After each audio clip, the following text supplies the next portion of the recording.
Hello और घाटा छा गई है बहार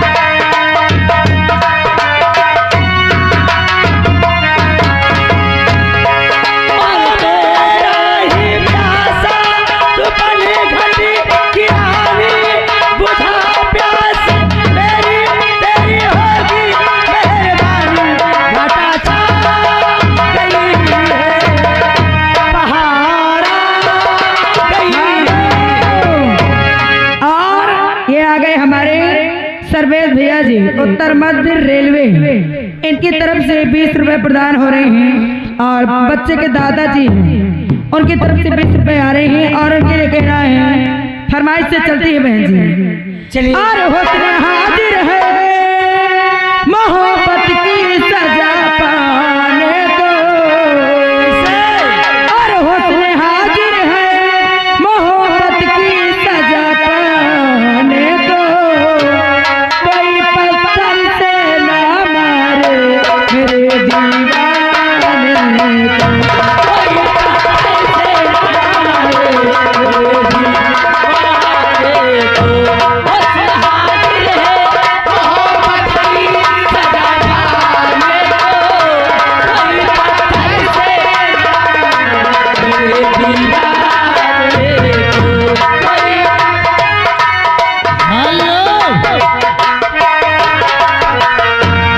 भैया मोहिका लागत है आगा वो काबे बम्बई है देख ले कितनी ही राणे जलती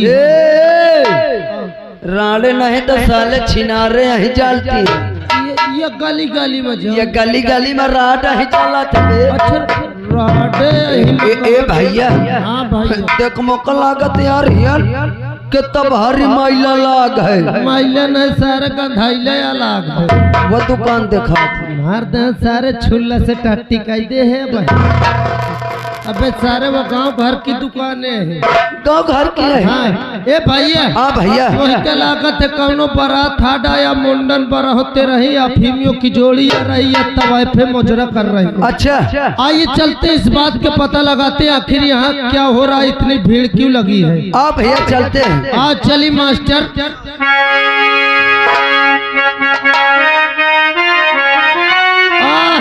बात है भैया हम लोग भक्ति की इससे चलते हैं। अच्छा अरे जिस भोजन में मुर्गा मछली न हो उस भोजन को खाना ना चाहिए।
जिस देवता में मुर्गा दारू न हो उस देवता में जाना चाहिए।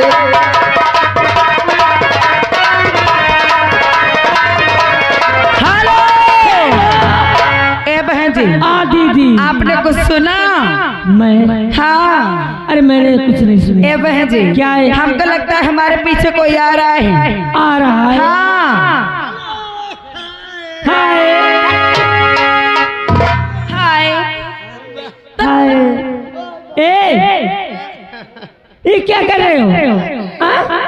नमस्ते। नमस्ते। हाँ, बता। ए जी ये क्या करते हो?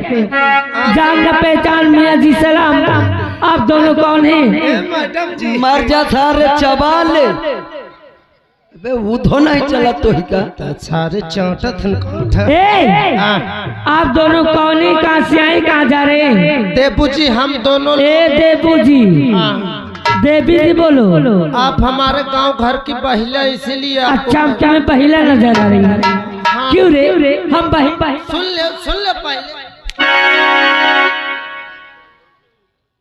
बदतमीज फिर आप क्या है? महिला है महिला। Oh my dog. आप ए माय डॉग कुत्ते हो क्या? डॉग माने गार्ड होता है, गार्ड माने भगवान होता है। कहाँ जा रहे हो? मैडम जी जी मैं हूँ जात रहे हूँ कहाँ? यही क्या हुआ?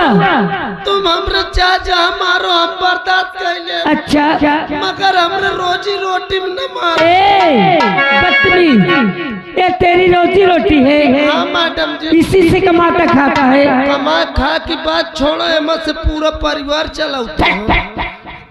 मैडम जी मैं बहुत बड़े गरीब का आदमी हूँ। ए गिरी गरीब नहीं बोलते, फिर क्या कहते हैं? गरीब गरीब बोलो। आप बहुत साबुनदानी। साबुन नहीं पीचदानी हूँ। बदतमीज समझदार है हम लोग। आप समझदार हैं, मैं बम का मारा हूँ इसीलिए। क्या बम के मारे हो? हाँ मैडम जी। कि गम के मारे हो? काम कमा रहा हूँ मैडम जी। मैडम जी क्या है? मैं यहाँ काम के तलाश में इधर उधर टहल रहा हूँ। काम की तलाश में? यानी कि आपको काम चाहिए।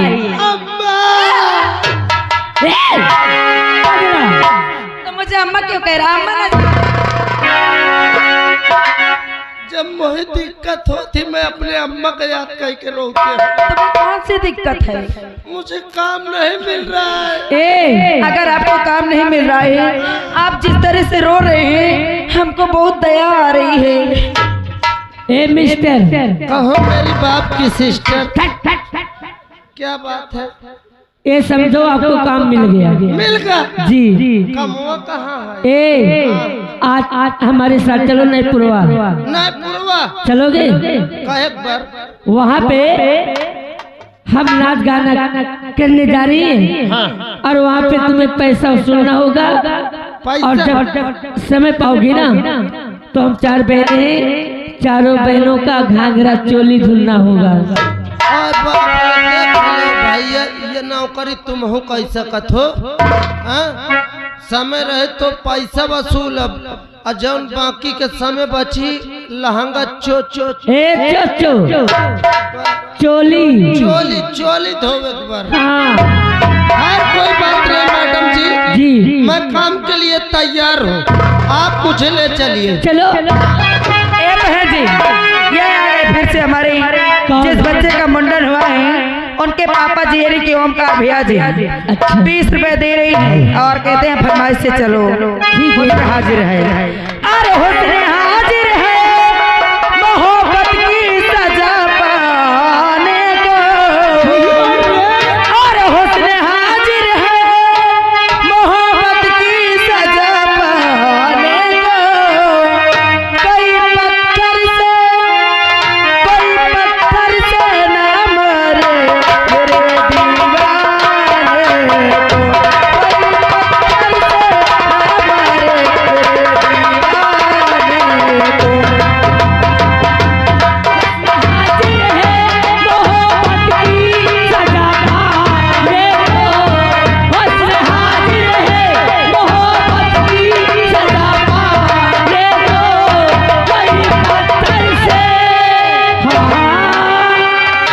कोई पत्थर से ना मरे मेरे दीवाने को।